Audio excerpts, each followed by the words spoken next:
반갑습니다. 베이스캠프 교회 김원규 목사입니다. 오늘 이 아침에 함께 묵상할 말씀은 요한복음 11장 17절에서 37절까지의 말씀입니다.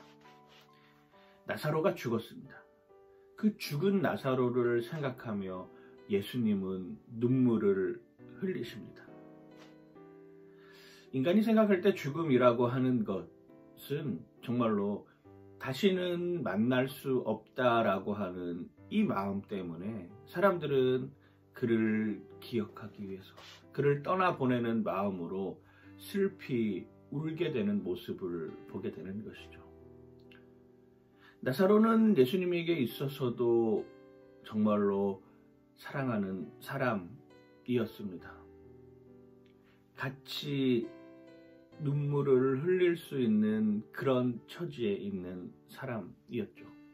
그런 사람을 떠나보낸다라고 하는 것도 예수님에게 있어서는 또 다른 슬픔의 의미였을 수도 있습니다. 다시 만날 수 없다라고 하는, 그리고 이제는 그를 진정으로 떠나보내야 된다라고 하는 그런 마음이 들 수도 있는 모습으로 어쩌면 예수님은 눈물을 흘릴 수도 있었습니다. 참으로 어쩌면 인간적인 모습을 우리에게 보여주고 있습니다.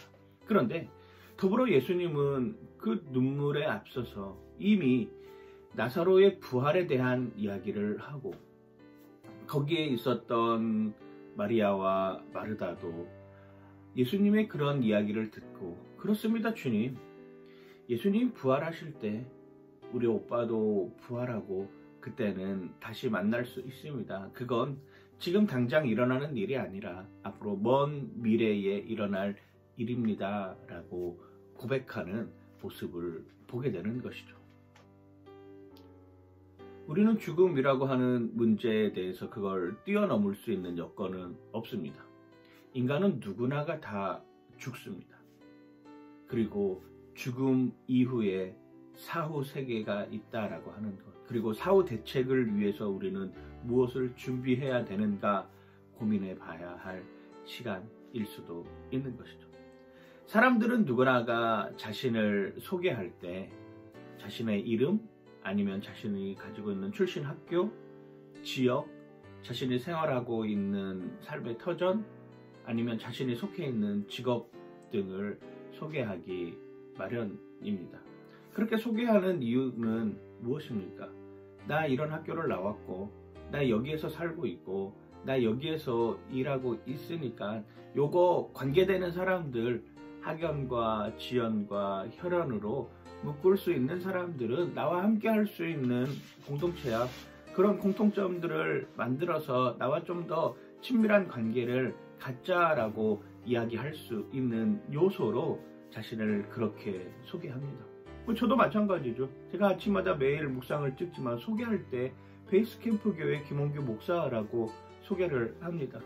제주도에 있다라고 하는 것도 알려주고, 내가 교회를 담당하고 있다라고 하는 것도 이야기를 해주고 있고, 목사라고 하는 타이틀을 통해서 이 사람이 교회에서 일하고 있는 목사구나 라고 하는, 그래서 어쩌면 그런 동질성을 확보하기 위한 모습으로 자신을 소개하기도 하는 것이죠.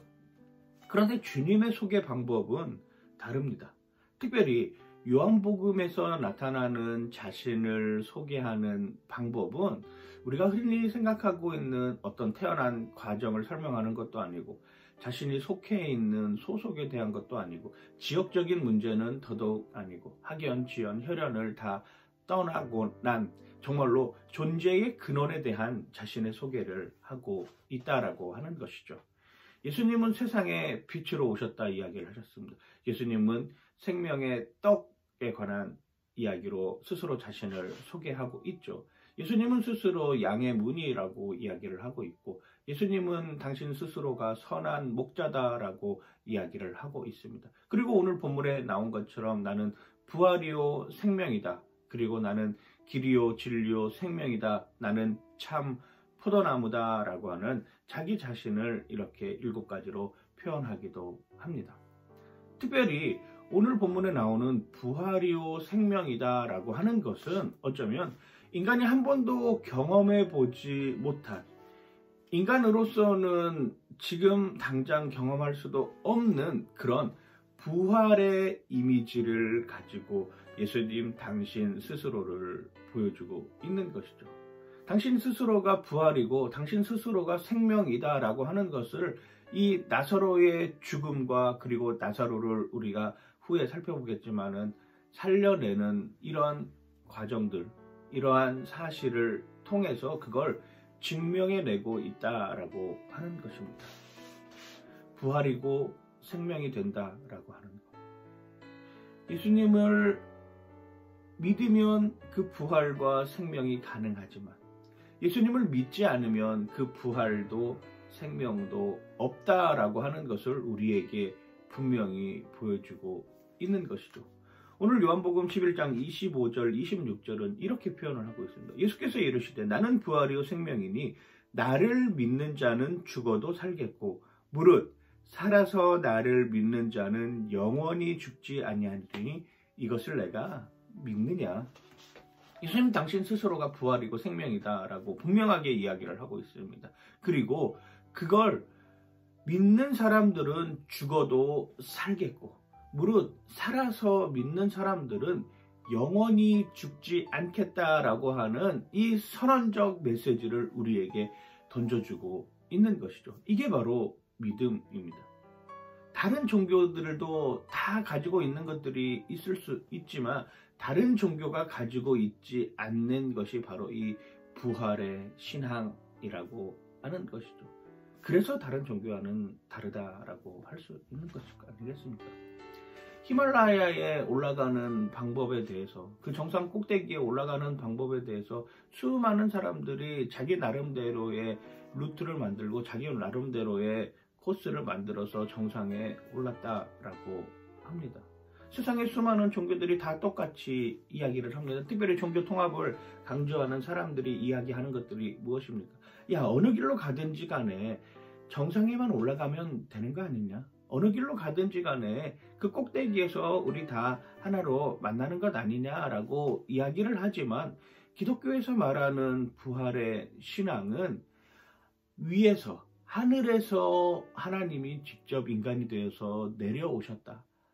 하늘에서 하나님이 인간이 되어서 직접 그 히말라야 정상으로 내려왔다라고 하는 것, 이게 포인트라고 하는 것이죠. 이게 바로 어쩌면 부활 신앙이지 않겠습니까? 그걸 믿으면 우리는 영원한 천국, 영원한 생명, 그리고 부활의 사건에 동참하는 것이고, 그걸 믿지 않으면 똑같이 힘들어서 정상에 올라왔지만 그 정상에서 아무것도 이룰 수 없는 삶으로 가게 된다라고 하는 것입니다. 이것이 기독교와 다른 종교가 다른 요소라고 할 수 있을 것입니다. 우리는 부활의 신앙을 지금도 어쩌면 경험하고 있을 수도 있습니다. 우리는 매일 날마다 저녁이 되면 잠이 듭니다. 내가 잠자는 동안에는 무슨 일이 일어나는지, 무슨 사건이 일어나는지 도저히 알 수가 없는 것이죠. 그리고 아침에 또 부활해서 일어나서 또 새로운 삶을 살아가는 것 아니겠습니까? 오늘 잠을 자면서 내일 아침에 내가 일어나지 못할 것이다 라고 걱정하면서 잠을 자는 사람들은, 물론 아픈 환자들은 그럴 경우들이 있을 수 있겠죠. 그러나 그렇지 많지 않다라고 하는 것입니다. 오늘 자면서 나는 내일 아침에 못 일어날 거야 라고 생각하는 사람은 없습니다.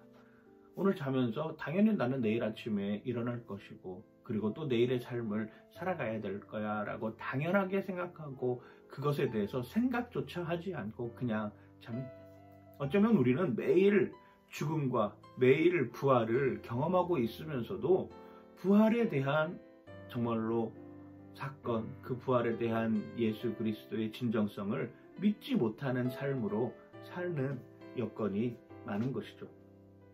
오늘 예수님 스스로 분명하게 이야기를 합니다. 나는 부활이요 생명이다. 나를 믿는 자는 영원히 살겠고 나를 믿지 않는 자는 영원히 죽겠다. 내가 살아서 나를 믿으면 그것이 내 삶 속에서 영원한 생명이 된다라고 하는 것, 그걸 잊지 않는 여러분 되시길 주님의 이름으로 간절히 축원하고 축복합니다. 파이팅!